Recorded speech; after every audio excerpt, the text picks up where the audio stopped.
Assalamualaikum warahmatullahi wabarakatuh. Alhamdulillah wassalatu wassalamu ala rasulillah wala hawla wala quwata illa billah amma ba'du. Halo pemirsa TV 9 yang dirahmati Allah Subhanahu wa taala dimanapun Anda berada. Semoga pemirsa TV 9 selalu sehat serta dalam lindungan Allah Subhanahu wa taala. Pemirsa, alhamdulillah saya Alvina Haji hadir untuk menyapa pemirsa dalam program Zakat dan Wakaf Corner bersama dengan Badan Wakaf Indonesia. Dan di episode yang pertama ini pemirsa, spesial kita akan membahas tema tentang transformasi pengelolaan wakaf untuk pembangunan sosial dan ekonomi masyarakat. Karena dirasa kita perlu untuk mengetahui tentang wakaf dan juga lembaganya, karena wakaf ini tentunya juga sangat bermanfaat untuk kemaslahatan umat. Dan spesialnya pemirsa, ini akan kita bahas bersama dengan narasumber kita yang sudah hadir secara langsung, bersama dengan Gus Anas Nasihin MSI selaku Sekretaris Badan Wakaf Nasional. Assalamualaikum Gus Anas. Apa kabar Gus? Alhamdulillah sehat. Sehat semangat. Sehat. Alhamdulillah. Terima kasih Gus Anas telah berkenan hadir pada hari ini untuk berbagi ilmu kepada teman-teman khususnya pemirsa TV 9. Nah, sebelum kita jauh membahas tentang wakaf nih Gus, perlu dikenalkan dulu dong, apa sih Badan Wakaf Indonesia ini? Monggo Gus. Terima kasih Mbak Vina. Badan Wakaf Indonesia ini secara kelembagaan memang baru terbentuk di tahun 2007 ya. Namun embrionya itu lahirnya Undang-Undang 41 tahun 2004 yang mengamanahkan tentang perlunya Badan Wakaf Indonesia untuk mengelola wakaf. Di undang-undang itu disebutkan tentang tusi ya, tusi dari Badan Wakaf Indonesia.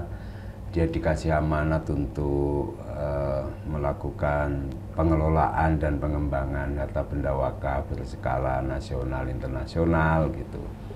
Kemudian melakukan kalau ada kebutuhan ya ruislah terkait dengan harta benda wakaf, itu menjadi tusinya PWI. Namun sebelum itu sebetulnya memang ada satu kesadaran bersama ya. Kalau tidak salah ingat itu Kemenak Pak Menteri Agama tahun 2002, waktu itu masih Pak Husein ya, Husein Muawad, tahun 2002. Itu bersurat kepada Presiden tentang pentingnya ada Badan Wakaf Indonesia sebagai nadir nasional. Di dalam suratnya beliau mengatakan sebagai nadir wakaf nasional, juga memberikan pendampingan ya, advice bagi nadir-nadir wakaf. Karena Indonesia ini kalau mau didata beneran gitu, sebetulnya bisa puluhan ribu nadir. Kalau puluhan ribu nadir itu maksudnya yang bergerak di bidang pengelolaan harta benda wakaf. Nah, kalau nadir tanah saja, itu kan data Kemenak terakhir di angka 447.000 sekian. Itu aset wakaf dan pasti ada nadirnya. Nah, berarti kan semua nadir ya kisaran itu di 447 ribuan. Nah, kenapa penting Badan Wakaf ini? Karena ekonomi syariah terbukti membantu pengentasan kemiskinan, lalu bisa menjadi bantalan ekonomi gitu. Kita tahu indeks disebutnya ini World Giving Index, WGI itu tahun 2024 kemarin itu mengatakan bahwa masyarakat Indonesia ini tertinggi, dermawan tertinggi di dunia. Kan luar biasa. Harus dibanggakan nih. Oh iya, bangga dong. Indonesia ini negara paling dermawan. Paling dermawan. Jadi dia menyebutkan 9 dari 10 masyarakat Indonesia itu pasti pernah berderma. Oh, Masya Allah. Nah, dia bisa bentuk infak, bisa sedekah. Nah, kalau infak sedekahnya jangka panjang, nah itu disebut wakaf. Oh, begitu. Gitu. Nah, kalau zakat pasti, karena zakat kan kewajiban. Ini yang nggak wajib saja gitu, yang infak sedekah itu kedermawannya sangat tinggi. Nah, karena itu kemudian hitung-hitungan matematis bisnis gitu kadang suka nggak nyambung gitu. Nah, salah satunya itu yang menopang ya, meskipun kita didera krisis berkali-kali gitu. Nah, masyarakat Indonesia mampu bertahan karena mereka memiliki kalau kita sebut mungkin ya ekonomi sosial ya, ekonomi berbasis sosial. Sifat saling tolong menolongnya ada. Ya, tolong menolong, gotong royongnya itu benar-benar tercermin.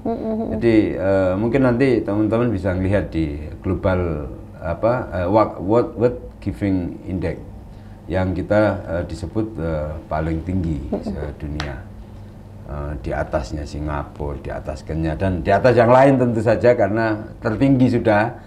Jadi nah, karena itu maka butuh tandem ya, penertiban atau apa, pembuatan sistem agar pengelolaan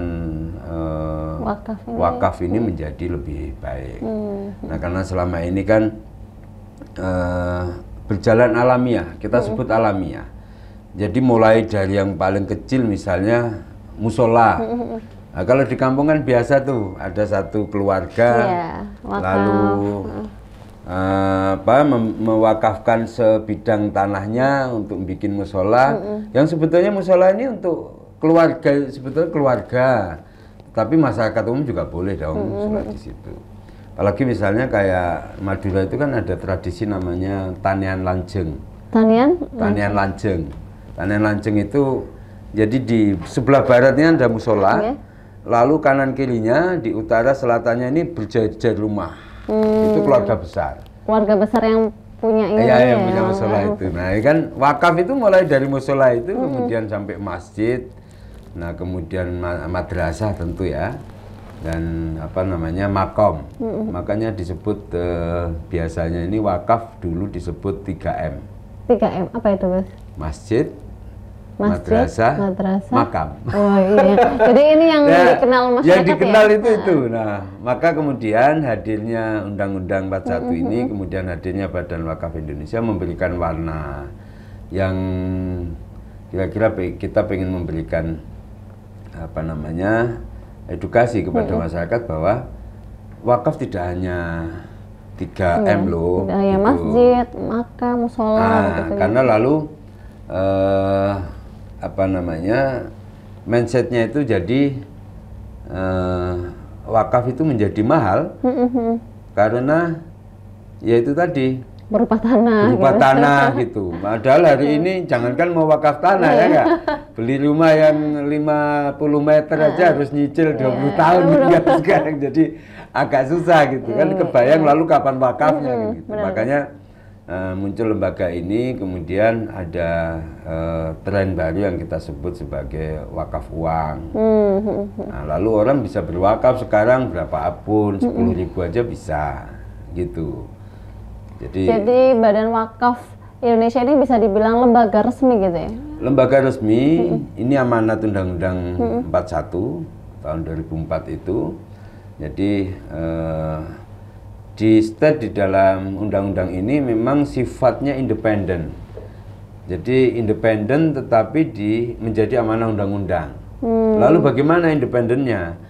Tetap dia diminta untuk lapor kepada Presiden melalui Kementerian Agama. Gitu, makanya kami selama ini berkoordinasi ya dengan Kementerian Agama, dan kemudian dalam pengelolaannya juga berkoordinasi dengan kementerian lain, misalnya Kementerian Keuangan untuk membuat CWLS ya, Kes Wakaf Ling Sukuk itu koordinasinya sama Kementerian Keuangan. Lalu kemudian juga dengan Bank Indonesia, karena betapapun ini menjadi salah satu pilar ekonomi syariah. Jadi arahnya ke sana. Jadi badan-badan yang terkait langsung dengan pengelolaan ekonomi syariah itu kita bermitra dan melakukan saling menguatkan untuk pengembangan ekonomi syariah di Indonesia. Jadi BWI ini bisa dikatakan lembaga sendiri gitu ya, lembaga resmi gitu kan? Lembaga resmi negara. Dalam naungan Kementerian Agama begitu? Atau dalam naungan sih sebetulnya kalau secara undang-undang tidak disetat di dalam naungan ya. Kalau naungan itu kan harus ada satker ya, yang nempel gitu. Nah ini enggak, oleh undang-undang memang Undang-Undang 41 ini dibilang independen. Badan Wakaf Indonesia adalah lembaga independen yang mengelola wakaf, gitu. Nah, jadi ini bisa sebagai pengenalan kepada masyarakat khususnya pemirsa TV9 bahwa BWI ini adalah badan independen resmi yang dia dipercaya untuk mengurusi tentang wakaf di Indonesia begitu. Nah, dan perlu diketahui juga akan ada banyak sekali jenis-jenis wakaf yang tadi Gus bilang tidak hanya 3M loh wakaf itu. Nah, ada banyak macamnya. Ini bisa kita bahas di segmen berikutnya. Baik Gus, pemirsa tetaplah bersama kami hanya dalam program Zakat dan Wakaf Corner. Pemirsa, kembali lagi dalam program Wakaf dan Zakat Corner. Kita akan bahas lebih lanjut lagi terkait Badan Wakaf Indonesia bersama dengan Gus Anas. Gus tadi sudah dikasih gambaran tentang Badan Wakaf itu lembaga seperti apa, bagaimana, dan ini adalah lembaga independen yang khusus menaungi wakaf di Indonesia. Nah, apakah ada tugas-tugas yang lain yang mungkin bisa lebih dikenal oleh masyarakat tentang BWI ini? Silakan Gus. Terima kasih Mbak Bina. Tugas Badan Wakaf Indonesia ini di Undang-Undang 41 itu disebutkan di pasal 49 ya. Jadi dia mengelola dan mengembangkan harta benda wakaf skala nasional maupun internasional. Kemudian yang berikutnya adalah melakukan pembinaan nadir. Nah, karena asumsinya di Indonesia ini dengan yang tadi saya sebut ratusan ribu nadir itu selama ini berjalan alamiah saja mereka. Nah, karena alamiah maka memang sejauh ini belum terkumpul satu database berapa triliun pengelolaan misalnya itu memang belum ada, karena belum terdata secara resmi karena memang masih banyak nanti yang tadi berjalannya alamiah, manual gitu ya. Saya sebut alamiah lah ya. Nah, bahkan ada beberapa yang memang belum diurus, misalnya gitu, mau masjid di tanah wakaf gitu, wakafnya dulu juga bareng-bareng masyarakat, urunan bahasa Jawanya, iuran untuk membeli tanah sampai membangun masjidnya juga iuran, tetapi lalu belum didaftarkan itu di BPN misalnya, bahwa tanah yang tempat masjid itu menjadi tanah wakaf, itu bahkan masih banyak loh, yang belum terdaftar, yang belum terdaftar di BPN. Nah, makanya kan pernah kemarin dengar kan isu masjid dijual. Nah, itu ini perkara karena belum terdata gitu ya. Iya, jadi maka kemudian BWI ini istilahnya ya memberikan pembinaan terhadap Nadil. Nah, Nadil ini kan dia kewajiban pertama itu mengamankan harta benda wakaf. Nah, salah satu bentuk pengamanannya gimana? Ya secara administratif didaftarin dong. Karena apa? Ya tadi itu, kalau tiba-tiba kemudian wakifnya sudah meninggal, anak cucunya ndak ngerti bahwa itu tanah dulu sudah pernah diwakafkan, gitu. Karena masih di dalam sertifikat itu masih nama mbahnya misalnya, lalu tiba-tiba cucunya ini yang nggak ngerti gitu, karena merasa bahwa itu masih atas nama kakeknya. Ya sudah, dia gugat, diminta lagi gitu. Karena masyarakat bilang, oh itu sudah diwakafkan. Buktinya mana gitu. Nah, ketika kemudian digugat di pengadilan, jadi dia menang karena pengadilan kan saya kira mereka mungkin melihatnya secara faktual administratif ya. Lalu kemudian menang, maka kan lalu masjid dijual kan, jadi ini kan masalah gitu. Ya, itu termasuk, nah makanya tanggung jawab Nadil itu yang pertama mengamankan aset harta benda wakaf ini. Berarti bisa dipastikan ya Gus, Nadir di BWI ini ada uji kompetensinya. Oh ya, karena itu maka salah satu bentuk pembinaan kami adalah mulai dari sosialisasi, kemudian literasi, kemudian kita juga bikin diklat tentang wakaf. Nah, sampai di diklat itu kemudian kita lakukan sertifikasi. Jadi kita sebutnya nadir kompeten namanya. Nadir kompeten. Nah hampir pasti nadir-nadir yang sudah bersertifikat pasti dia ngerti kewajibannya apa.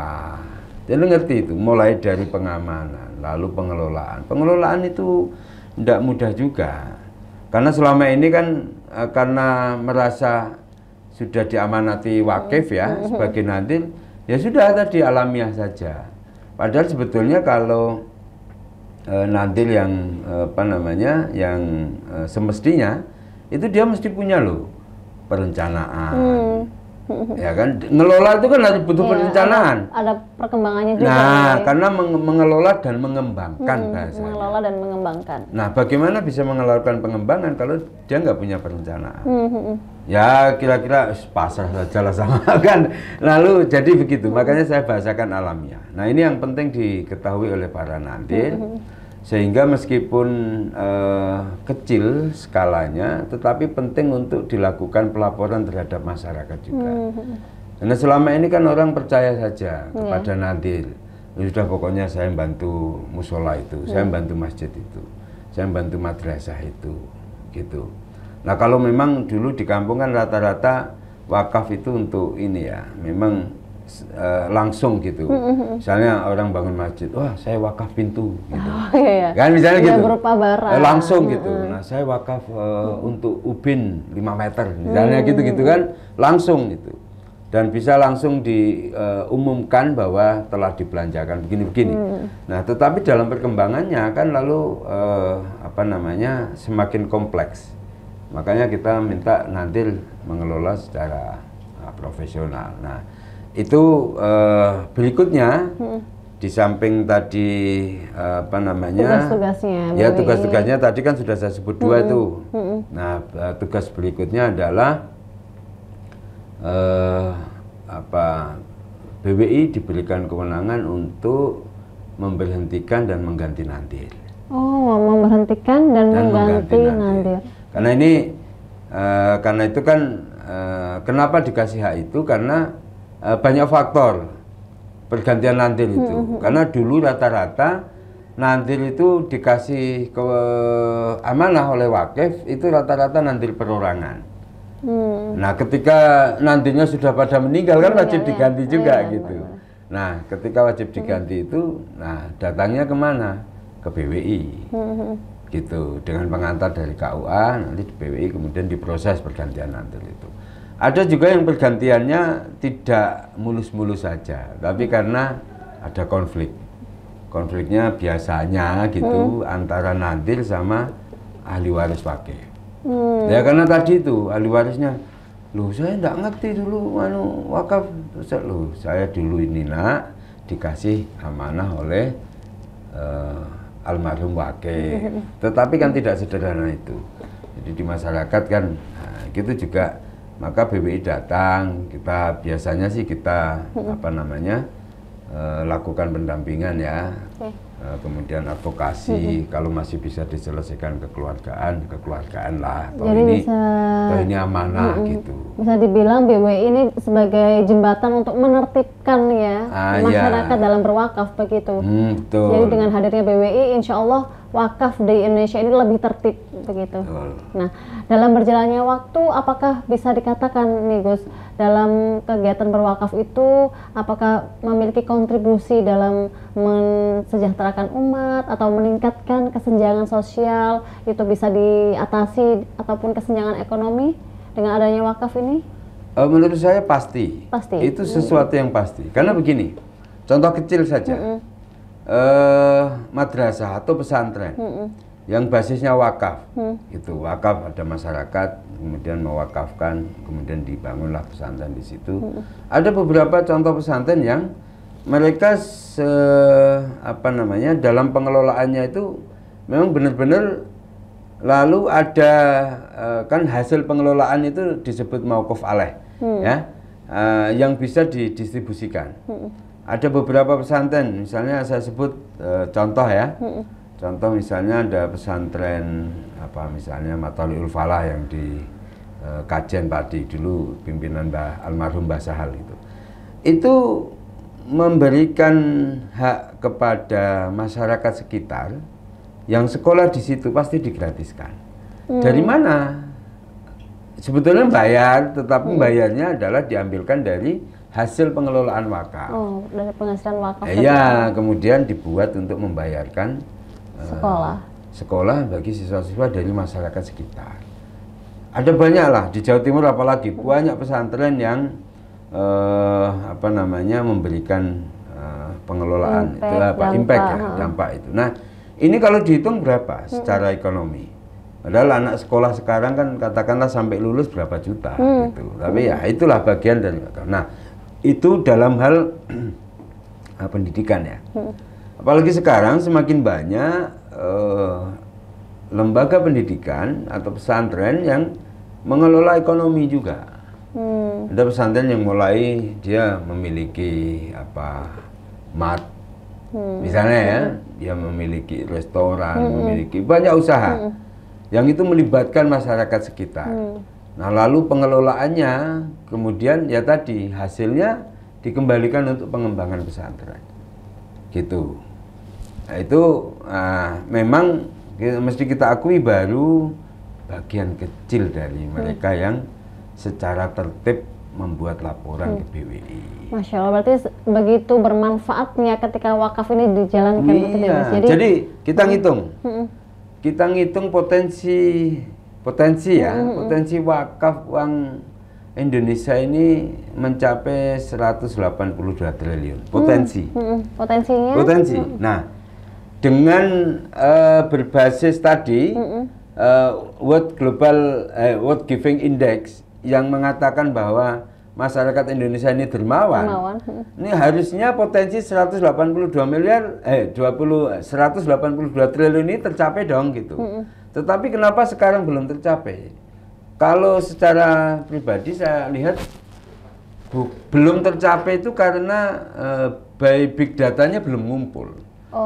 Tetapi sebetulnya gitu secara faktual ini sudah banyak memberikan manfaat untuk perekonomian masyarakat. Ya kayak tadi itu. Ya secara alamiah mereka menggratiskan santri. Secara alamiah ya. Tapi lalu kalau dihitung gitu, itu berapa? Setiap tahunnya berapa triliun dari 400, katakan kita sebut 450 ribuan nadir. Ya, gitu. Termasuk misalnya jangan bilang sederhana makam. Makam itu hari ini mahal loh. Jadi di Jakarta aja misalnya. Beli sepeta itu hari ini di Jakarta saya cek itu paling murah udah 15 juta. Makanya kan banyak penduduk Jakarta ini sebagian tuh kalau meninggal dibawa lagi ke kampung gitu. Bahkan sebetulnya ini satu yang kalau dikelola itu tentu akan ada angkanya. Tetapi memang karena satu sisi kita memahami ya tanda kutip karena wakaf ini memang urusannya ke Allah gitu, karena harta benda wakaf ini kan milik Allah lalu dikelola oleh nadir. Maka saya sering nyindir begini, saya yakin para nadir ini karena saking ikhlasnya laporannya hanya ke Allah saja gitu. Laporannya nggak tertulis. Kenapa? Karena saking yakinnya gitu. Nadir ini yakin saya nggak melakukan manipulasi loh, apalagi korupsi kecurangan. Enggak. Nah kita yakin itu. Nadir-nadir yang apalagi yang di kampung-kampung gitu ya, kan ikhlas-ikhlas tuh. Bahkan kan kadang bayar listrik kan dibayari sendiri oleh nadir karena mungkin kurang mendapatkan derma dari masyarakat. Kan kita sering menjumpai para kiai-kiai kampung yang begitu ikhlasnya gitu. Nah disitulah lalu kan ya begitu sih iya gitu. Tetapi karena kita ini wakaf ini juga ada kaitannya dengan kehidupan dunia, itu akan lebih baik manakala setiap tahun juga memberikan laporan ke BWI. Sehingga kita bisa ngecek ini manfaatnya wakaf ini untuk perkembangan ekonomi nasional seperti apa. Itu pasti. Jadi dengan adanya BWI, wakaf di Indonesia ini sedikit mulai bisa tercatat ya, bisa terdata begitu ya. pelan-pelan. Baik. Baik pemirsa, akan kita lanjutkan lagi di segmen berikutnya. Tetaplah bersama kami dalam program TV 9 Nusantara. Pemirsa, kembali lagi dalam program Zakat dan Wakaf Corner bersama dengan Badan Wakaf Indonesia. Dan kesempatan di sore hari ini, pemirsa, kita membahas tentang tema wakaf, transformasi pengelolaan wakaf untuk pembangunan sosial dan ekonomi masyarakat bersama dengan Gus Anas. Gus, kita lanjutkan lagi di segmen ketiga ini tentang wakaf. Tadi sudah banyak dijelaskan bahwa wakaf ini sangat menunjang kesejahteraan, kemaslahatan umat khususnya. Nah, tentunya harus biar lebih dikenal lagi oleh masyarakat. Tadi gue sempat menyinggung kalau wakaf itu nggak cuma 3M loh, tentang masjid, musola, makam, tanah begitu ya. Tapi ada hal yang mungkin harus lebih dikenal oleh masyarakat. Itu seperti apa, Gus?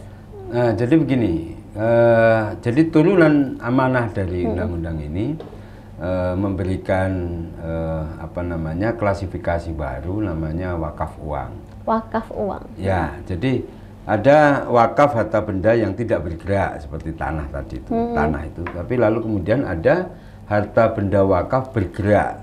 Itu bisa uang, bisa selain uang. Bisa selain uang itu apa, Gu? Misalnya saham. Wakafin emas.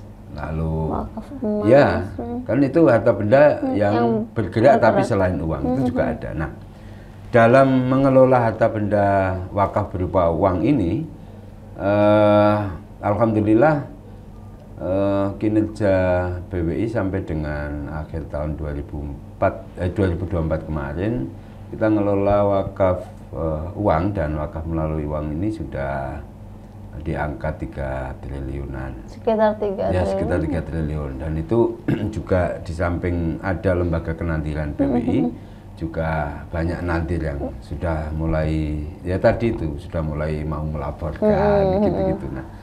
Nah, kita lihat begini misalnya, soal impact terhadap pengentasan kemiskinan.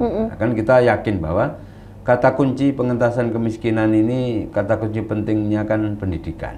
Di pendidikan. Di pendidikan. Nah, sini alhamdulillahnya hari ini sudah banyak PTNBH yang menitipkan dana abadinya menjadi wakaf uang yang dikelola di BWI.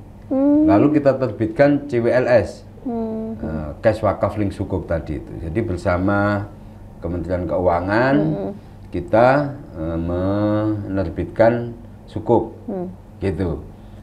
Dengan siapa mitranya? Ini mitranya macam-macam nih. Ada PTNBH.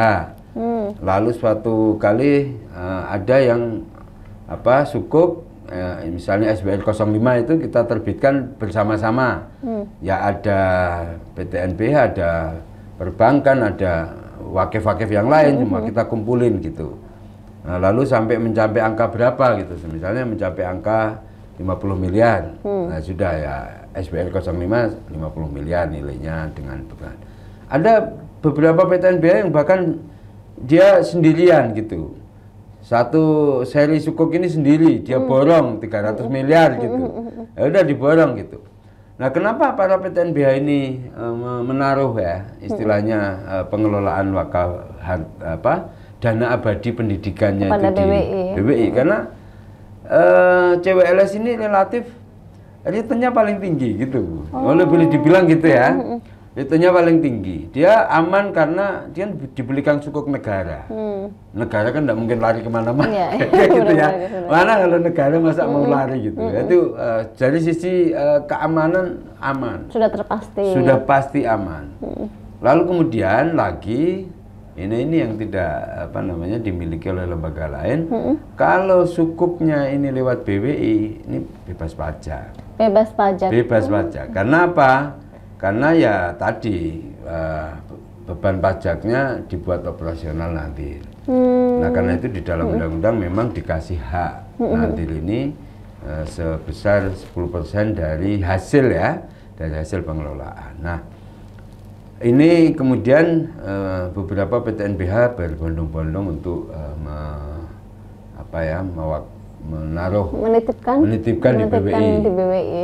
Dalam arti menitipkan itu mempercayakan kepada BWI untuk mengelola. Karena BWI bersama Kementerian Keuangan di sini menerbitkan sukuk itu. Nah, makanya kita berencana akan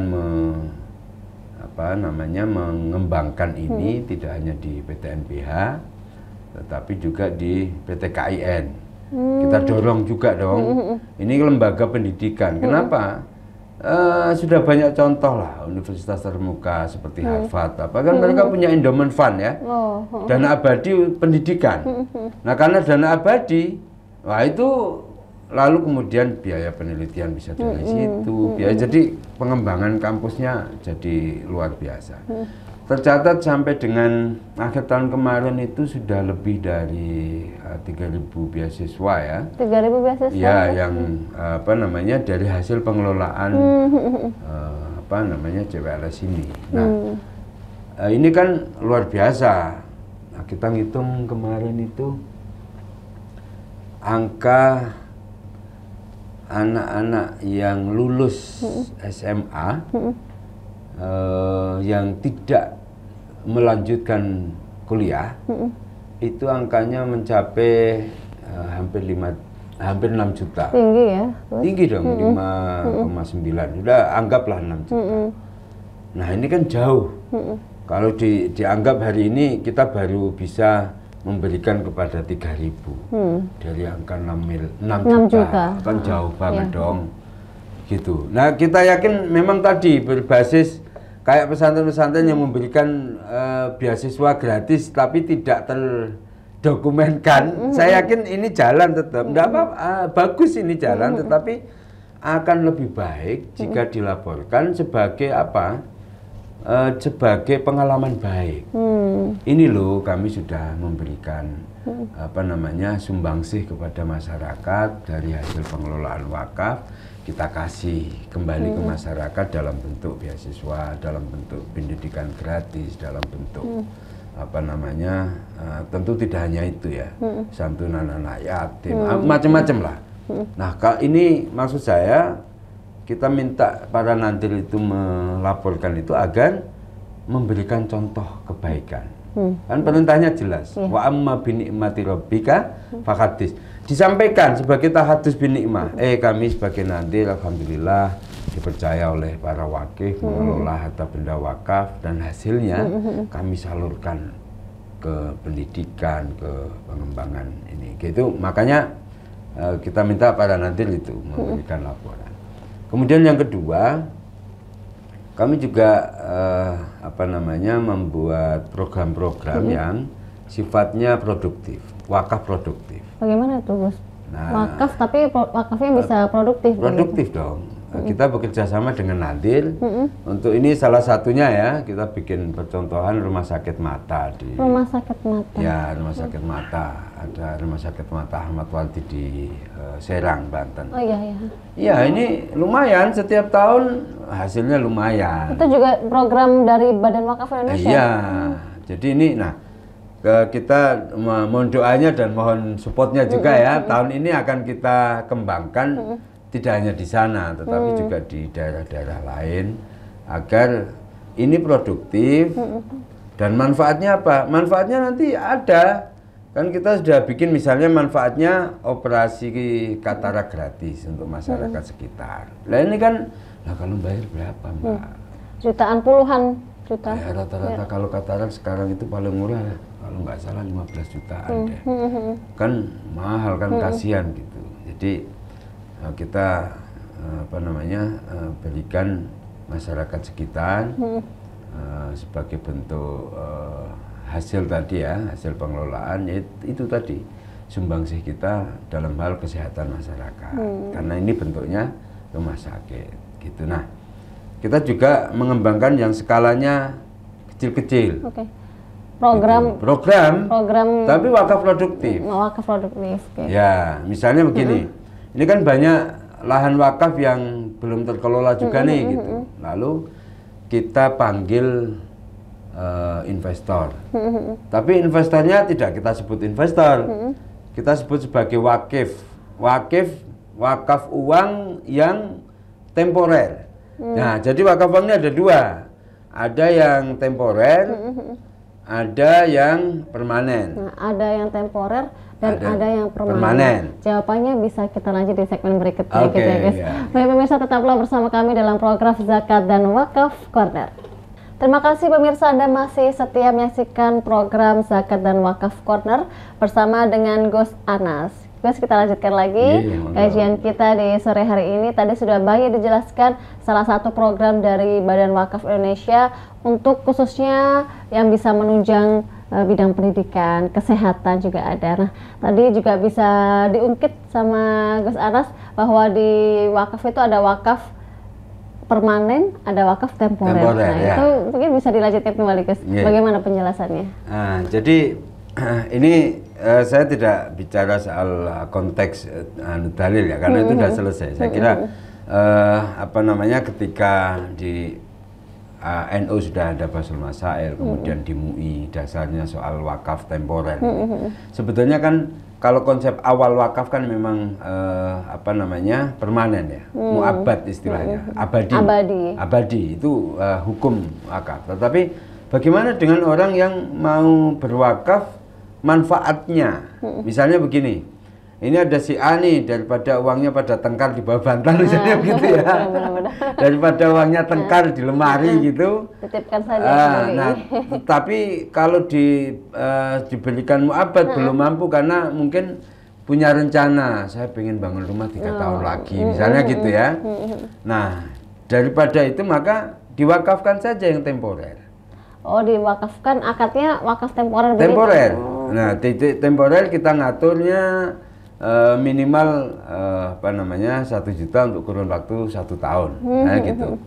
Nah, lalu bagaimana dengan imbal hasilnya? Nah, imbal hasilnya ini lalu diwakafkan. Nah, kan gitu. Nanti setelah setahun duitnya balik, tapi kan dia sudah beramal, berwakaf.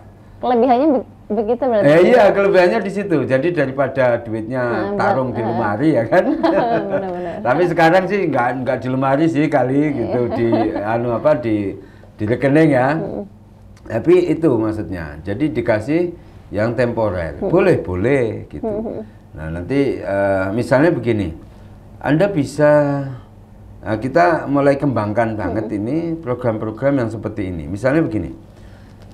Ada tanah wakaf yang belum terkelola, lalu kita kembangkan untuk bikin greenhouse misalnya. Oh, greenhouse. Ya, greenhouse, yang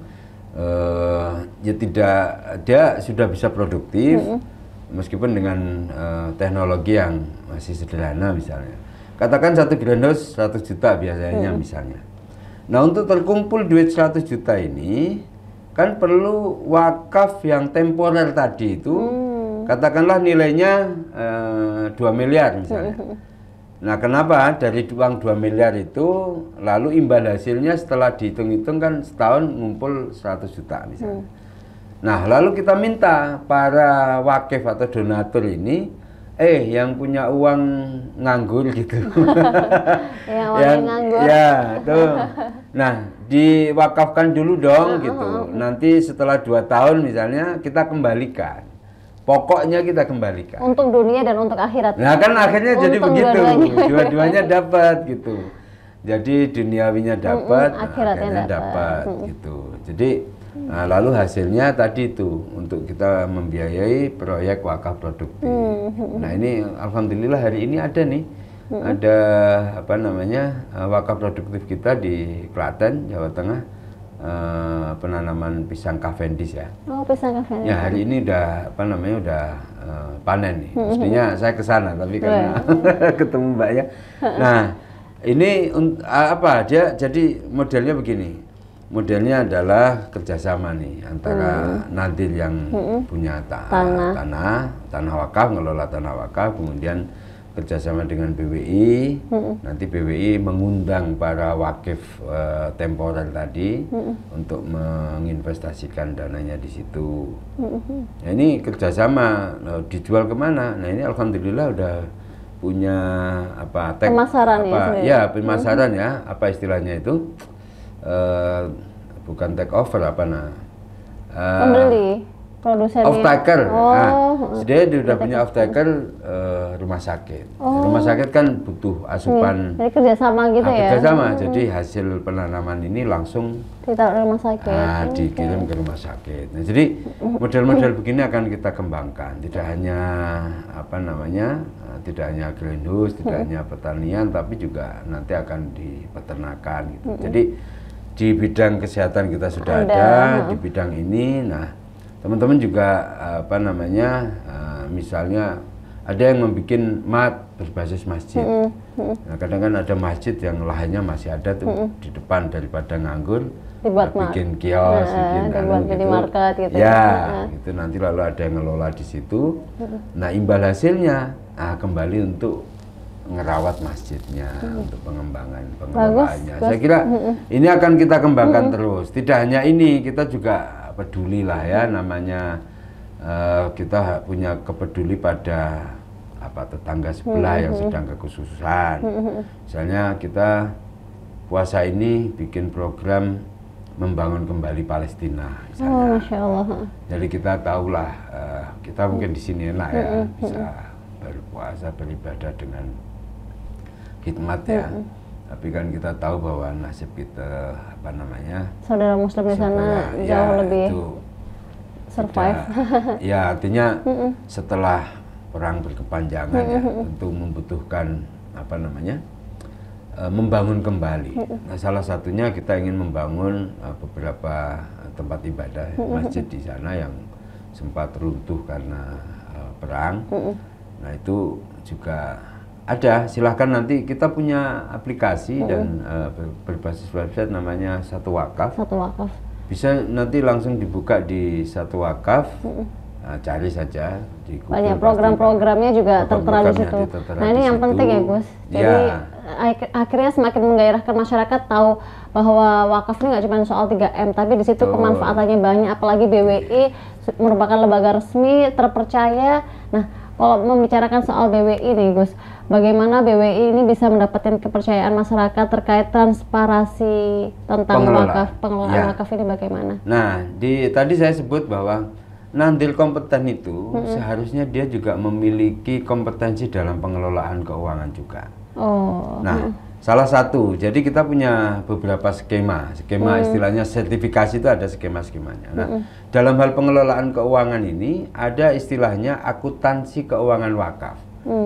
Ini sesuai dengan PSAK 112, itu udah sesuai dengan PSAK. Jadi Nandil ngelola keuangan dia harus akuntabel nih. Nah, karena itu manajer keuangan di Kenadiran, nah kita dorong untuk mengikuti sertifikasi yang skema 10 ini untuk khusus tentang pengelolaan keuangan nanti, sehingga masyarakat ngerti. Jadi hasil karena sudah memenuhi kaidah akuntansi sesuai PSAK tadi gitu kan.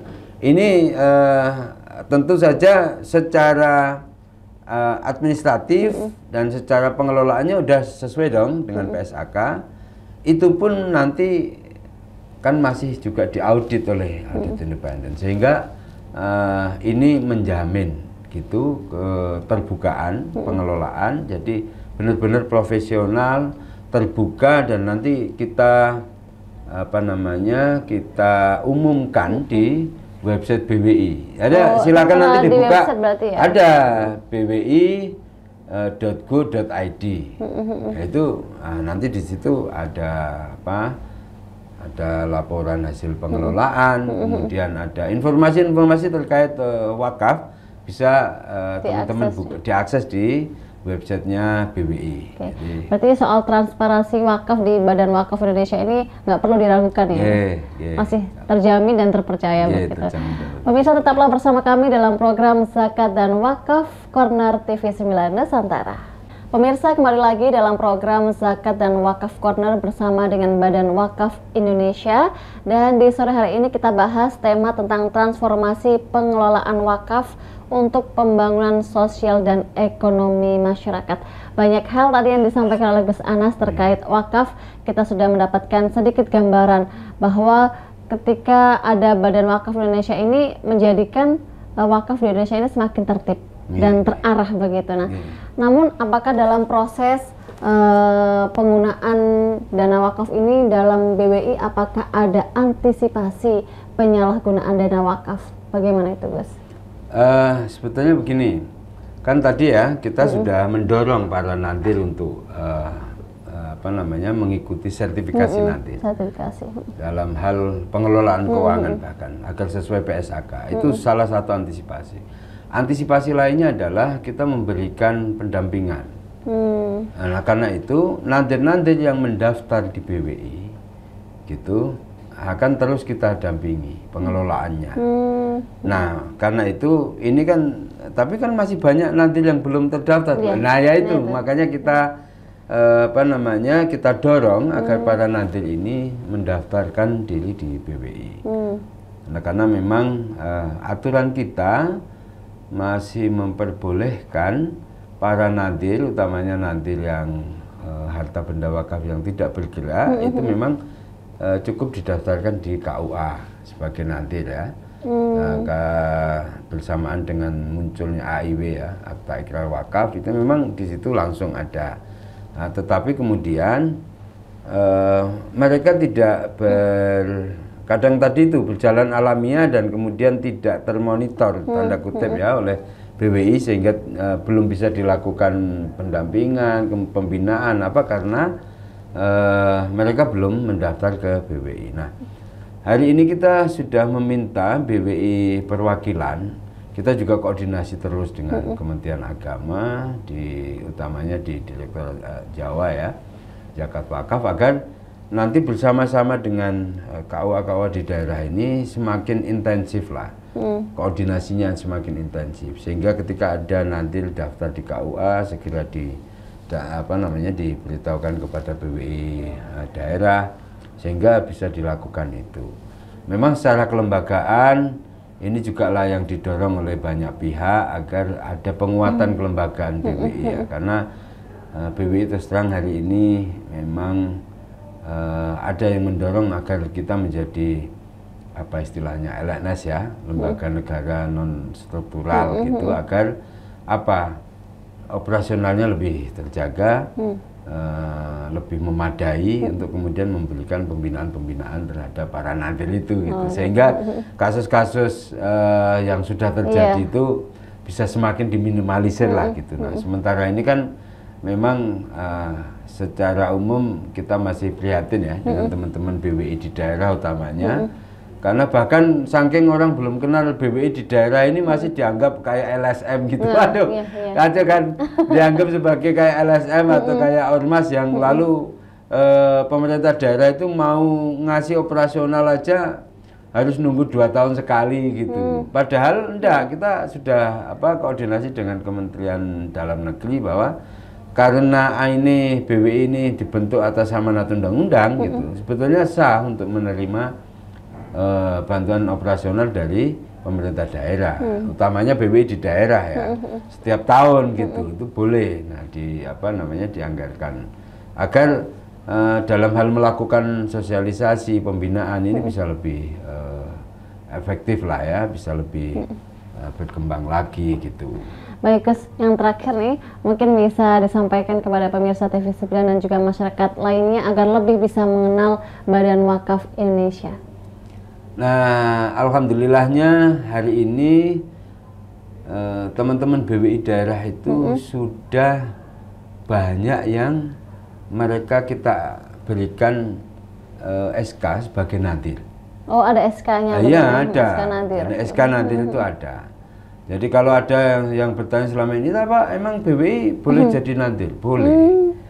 Gitu. Karena sebetulnya kalau di awal dulu rintisan pembentukan itu yang tadi saya sebut surat Menteri Agama ke Presiden tahun 2002 itu justru meminta mendirikan BWI sebagai nadir pengelolaan aset wakaf skala nasional. Itu di state betul di dalam surat Menteri Agama. Waktu itu Menteri Agamanya Pak Said Agil Al-Munawar kalau nggak salah, itu kepada Presiden meminta meng-SK-kan nama-nama untuk dibentuk Badan Wakaf Indonesia sebagai nadil nasional, skala nasional. Skala nasional. Masya Allah. Baik, Gus Anas, sepertinya waktunya sudah cukup untuk kita berbincang di sore hari ini. Terima kasih untuk ilmunya hari ini, sehingga masyarakat mungkin juga akhirnya tahu dan mengenal tentang Badan Wakaf Indonesia. Terima kasih Gus Anas, sehat selalu. Jangan lupa salam W. Oh, salam W. Salam wakaf. Oke. Salam wakaf, Badan Wakaf Indonesia. Baik, terima kasih pemirsa TV 9. Saya sudah kebersamaan kita dalam program Zakat dan Wakaf Corner. Saya Alvin Najib mohon undur diri. Sekian, wassalamualaikum warahmatullahi wabarakatuh. Waalaikumsalam.